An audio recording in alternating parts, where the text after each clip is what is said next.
אדון בן יהודה? אני זקוק לעזרתך.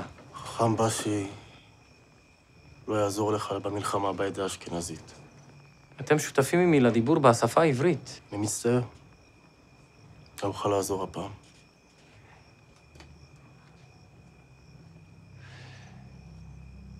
אני רק מבקש שתאמר לחכם בשי שהגיעה אליי שמועה הטוענת שכבודו הלך לרופא המסיתים במיסיון כדי לקבל מרפא חינם.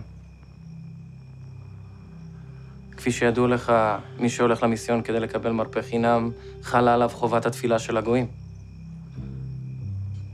הרב פננג'יל לא התפלל לגויים.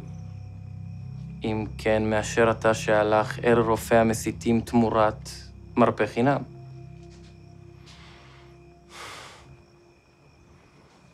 השבוע לא אפרסם את שמו. אך אם יעזור לי להדפיס דבר מה באחד מבתי הדפוס הספרדיים, לא אפרסם את שמו גם בשבועות הבאים. אתה לא מתבייש לאיים על חכם בשי? אני אפרסם אם לא ייתן לי רשות להדפיס בבית הדפוס של טולדנו.